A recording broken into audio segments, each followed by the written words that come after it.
Hello guys, welcome back to our YouTube channel skill India group. So यार, आज हम आपके लिए एक नई वीडियो लेकर आए हैं which is in continuation to the part 1, जिसके अंदर हमने कोडिंग बेसिक्स की बात करी थी टीचर्स एनक्यूटी टॉपर एग्जाम के बच्चों के लिए। अब आज हम बात करेंगे एरेस के क्वेश्चंस के ऊपर। सो यार, मेरी आपसे रिक्वेस्ट है, अगर आपने पहली वाली वीडियो नहीं देखी है तो आप उस वीडियो को भी जरूर देख लीजिएगा। उसका लिंक आपको यहाँ ऊपर आई बटन पर दिख रहा होगा या फिर ये नीचे डिस्क्रिप्शन में भी मैं उस वीडियो का लिंक डाल दूंगा।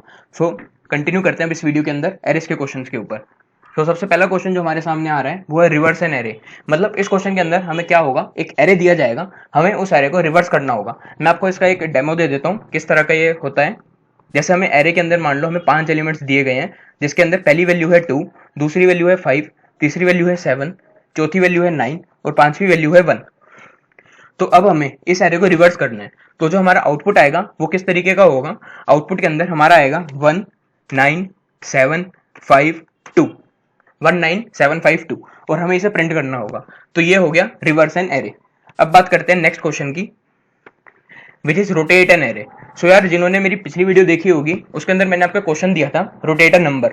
तो ये उससे मिलता जुलता क्वेश्चन है, बस उसके अंदर इस बारी हमारे पास नंबर की जगह एक एरे दे रखा है और हमें उसे रोटेट करना है। सो मान लो एरे के अंदर हमारे पास वैल्यूज हैं 1 2 3 4 5 6 और हमें एक आर मिलेगा जिसकी वैल्यू है मान लो 3।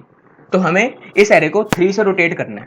तो जो हमारा आउटपुट आएगा वो हो जाएगा 4 5 6 1 2 3, 4 5 6 1 2 3 और हमें इसे प्रिंट करना होगा।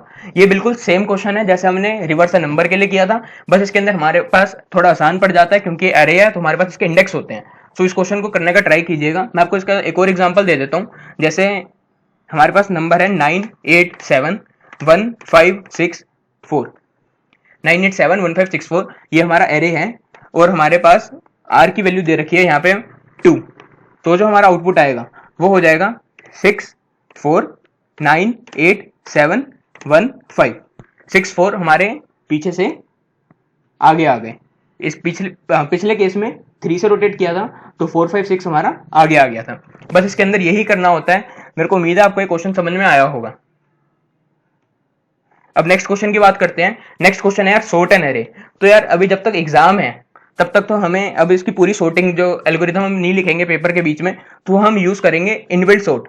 तो आप जो सी भी लैंग्वेज के अंदर कोड करते हैं, चाहे आप पाइथन के अंदर करते हो, जावा के अंदर करते हो या फिर आप C++ के अंदर करते हो, तो सबके अंदर एक सॉर्ट फंक्शन होता है, तो हम उसको यूज करेंगे सॉर्टिंग के लिए।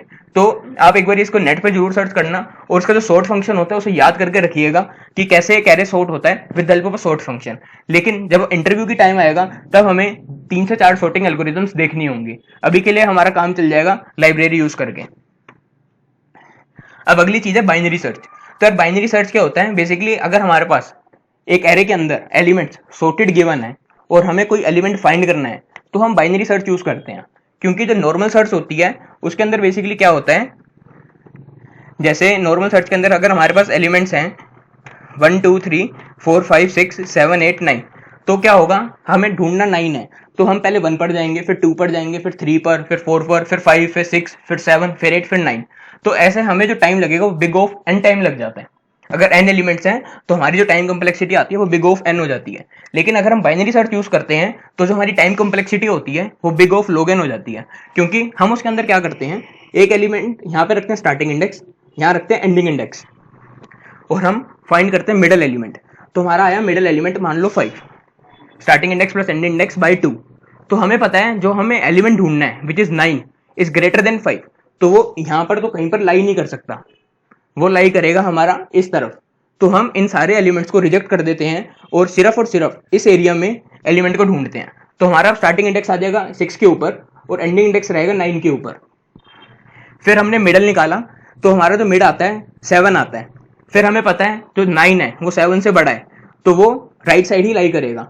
तो हम स्टार्टिंग इंडेक्स को फिर शिफ्ट कर देंगे। अब स्टार्टिंग इंडेक्स को रखेंगे 8 पे और एंडिंग इंडेक्स को रखेंगे 9 पे और उस हिसाब से हम बाइनरी सर्च लगा के हम अपना एलिमेंट को ढूंढ सकते हैं। तो इसकी जो टाइम कॉम्प्लेक्सिटी हो जाती है वो बिग ऑफ log n हो जाती है, जो कि बहुत अच्छी टाइम कॉम्प्लेक्सिटी है। और इस अगर हम इसको यूज करते हैं तो हमारे क्वेश्चन के अंदर TLE आने के चांसेस बहुत कम हो जाते हैं। TLE होती है टाइम लिमिट एक्सीड। अगर हम बड़ा कोड लिख देते हैं या फिर ऐसा कोड लिख देते हैं जिसकी कॉम्प्लेक्सिटी ज्यादा हो जाती है, जिसके अंदर काफी ज्यादा लूप्स लग रहे हो, तो हमें क्या आ जाती है, TLE आ जाती है। तो हमें TLE से बचने के लिए हम बाइनरी सर्च को यूज कर सकते हैं। आई होप आपको ये समझ में आया होगा। अब हम बात करते हैं क्वेश्चन की next, which is first index and last index. Sir ये बाइनरी सर्च से रिलेटेड क्वेश्चन है। इसके अंदर बेसिकली क्या होगा, हमें एक एरे दिया जाएगा, उसके अंदर मान लो वैल्यूज हैं जैसे 10, 20, 20, 20, 20, 30, 30, 40। अब हमें डेटा दिया गया 20, तो हमें 20 का फर्स्ट इंडेक्स और 20 का लास्ट इंडेक्स ढूंढना है और उसे प्रिंट करना है। सो बेसिकली 20 का फर्स्ट इंडेक्स है जैसे 1 और लास्ट इंडेक्स है 4, तो हमारा आउटपुट आएगा 1,4। ये हमें प्रिंट करना होगा। इसके अंदर बाइनरी सर्च ही लगानी है और उसके बेसिस पे हम ढूंढेंगे। अगर नॉर्मल सर्च से करेंगे इस क्वेश्चन को, मतलब अगर हम इसके अंदर लीनियर सर्च लगाएंगे तो हमारे पास टेल आ जाएगी। अब बात करते हैं नेक्स्ट क्वेश्चन की, which is sum of two arrays. So यार ये भी बहुत इंटरेस्टिंग क्वेश्चन है और इसके आने के भी काफी ज्यादा चांसेस हैं।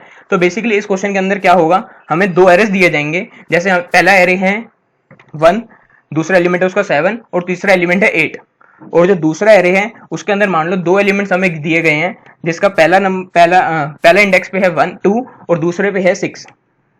तो हमें इन दोनों एरे का सम करना है और सम करके इसका आउटपुट निकालना है। तो जैसे इसका सम आएगा विच विल बी 204, तो हमें 204 प्रिंट करना होगा। और हाँ, इसके अंदर एक ये वाला केस भी इंक्लूड हो सकता है जहां पर आखिरी में हमारे पास कैरी आ जाए, मतलब 999 और दूसरा एरे है जिसके अंदर एलिमेंट है 1, तो जो हमारा आउटपुट आएगा विच विल बी 1000। तो हमारा यहां पर जो आउटपुट आएगा वो हो जाएगा 1000। तो हमें इस केस को भी ध्यान रखना होगा। इसको कैसे इंप्लीमेंट करेंगे, आसान क्वेश्चन है। अगर सम ऑफ टू एरे आप नेट पे ढूंढेंगे आपको आसानी से मिल जाएगा। आप इस क्वेश्चन को कर जरूर जाइएगा एग्जाम से पहले, it will help you a lot. अब बात करते हैं अगले क्वेश्चन की, which is difference of two array. तो यार अगर आपने सम ऑफ टू एरे कर लिया होगा तो डिफरेंस ऑफ टू एरे भी उसके जैसा ही क्वेश्चन है। ये इंप्लीमेंट करने में ज्यादा दिक्कत नहीं आएगी, आसानी से ये वाला क्वेश्चन भी इंप्लीमेंट हो जाएगा। अब ये जो अगले दो क्वेश्चन है बहुत इंपॉर्टेंट क्वेश्चन है और हो सकता है पेपर में भी आ जाए। तो जो क्वेश्चन है हमारे सामने वो है सब एरे। अब बच्चे जो होते हैं ना, सब एरे और सबसेट में काफी ज्यादा कंफ्यूज हो जाते हैं और सब एरे के क्वेश्चन में सबसेट और सबसेट के क्वेश्चन में सब एरे इंप्लीमेंट कर जाते हैं। तो मैं आपको बता दूं, जो सब एरे होता है वो होता है कंटिन्यूअस। जो सब एरे होता है वो होता है कंटिन्यूअस। अगर हमारे पास एरे है 10, 20, 30, तो जो इसका सब एरे बनेगा, जो हमारे पास इसका सब एरे बनेगा उसका आंसर आएगा 10, 10, 20, 10, 20, 30। फिर स्टार्ट होगा 20 से 20, फिर आया 20, 30, फिर आया सिर्फ 30। तो ये होता है हमारा सब एरे। मैं एक बार दोबारा लिखकर दिखा देता हूं सब एरे कैसे लिखा गया है। पहले आया सिर्फ 10, फिर आया 10, 20, फिर आया 10, 20, 30, फिर आया सिर्फ 20, फिर आया 20, 30, फिर आया सिर्फ 30।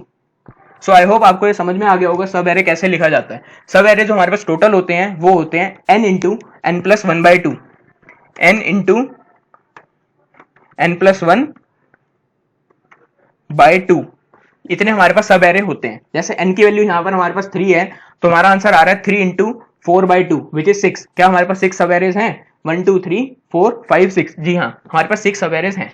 सो आई होप आपको ये वाला क्वेश्चन समझ में आया होगा। अब अगला क्वेश्चन जो है जिसकी मैं बात कर रहा था, सबसेट ऑफ एन एरे। तो ये भी बहुत अच्छा क्वेश्चन है। इसको भी इंप्लीमेंट करना थोड़ा मुश्किल तो होता है, लेकिन एक बार आप समझ लेंगे तो आपको आसानी होगी। सबसेट क्या होता है? बेसिकली सबसेट जो होता है वो डिसकंटिन्यूअस हो सकता है। इसके अंदर हमारे पास दो चॉइस होती हैं हर एलिमेंट के लिए, या तो वो आएगा या फिर वो नहीं आएगा। जैसे पहला हो सकता है सबसेट का 10 भी नहीं आया, 20 भी नहीं आया, 30 भी नहीं आया। फिर दूसरा हो सकता है 10 भी नहीं आया, 20 भी नहीं आया, लेकिन 30 आ गया। तीसरा हो सकता है 10 नहीं आया, 20 आ गया, 30 नहीं आया। चौथा क्या बन सकता है इसके अंदर? 10 नहीं आया, 20 भी आया, 30 भी आया। पांचवा 10 आ गया, 20 नहीं आया, 30 भी नहीं आया। छठा केस जो बनेगा वो होगा 10 आया, 20 नहीं आया, 30 आया। सातवां केस जो बनेगा 10 आया, 20 आया, 30 नहीं आया। और लास्ट केस 10 भी आ गया, 20 भी आ गया, 30 भी आ गया। सो आई होप आपको समझ में आया होगा।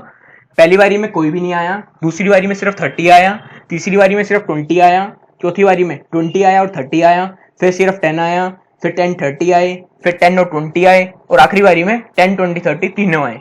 तो ये होते हैं हमारे सबसेट्स। इसके अंदर हमारे पास दो चॉइस होती है हर एलिमेंट के लिए, क्या वो आएगा या नहीं आएगा। ये जो टोटल हमारे पास सबसेट्स होते हैं वो होते हैं 2 to the power of n, 2 to the power of n। जैसे यहाँ पे n की वैल्यू 3 है, तो हमारे पास टोटल सबसेट्स कितने हैं? 2 to the power of 3, 8। हमारे पास सबसेट कितने हैं यहाँ पर 8। सो आई होप आपको ये क्वेश्चन समझ में आया होगा। अब बात करते हैं नेक्स्ट क्वेश्चन की, विच इज रिमूव डुप्लीकेट्स। सो यार ये क्वेश्चन भी बहुत इंटरेस्टिंग क्वेश्चन है, और इसका क्वेश्चन को करोगे तो आपका एक टॉपिक होता है हैश मैप। जो पाइथन के अंदर डिक्शनरी होती है वही होती है हैश मैप, और जावा और सी प्लस प्लस के लिए इनबिल्ट होता है हैश मैप। सो आप उसको यूज कर सकते हैं इस क्वेश्चन को करने के लिए, और आपको उसका भी एक आइडिया मिल जाएगा कि हैश मैप होता क्या है। ये सारे क्वेश्चंस करने के बाद आप मोर और लेस एरेस के ऊपर बहुत ज्यादा कंफर्टेबल होने वाले हो। और अगर एरेस का कोई भी क्वेश्चन आता है हमारे टीसीएस एनक्यूटी टॉपर एग्जाम में, हम उसे 100% सोल्व करने वाले हैं। आई होप आपको ये समझ में आया होगा। कोई भी डाउट हो तो आप कमेंट सेक्शन में पूछ सकते हैं, हमारे टेलीग्राम चैनल ज्वाइन कर सकते हैं, और अगर आपको वीडियो अच्छी लगी हो तो प्लीज लाइक करें, शेयर करें, और हमारे चैनल को सब्सक्राइब करें। आपके सब्सक्रिप्शन से हमें बहुत ज्यादा मोटिवेशन मिलती है, ताकि हम रोज एक नई ऐसी वीडियो लेकर आ सकें। Thank you.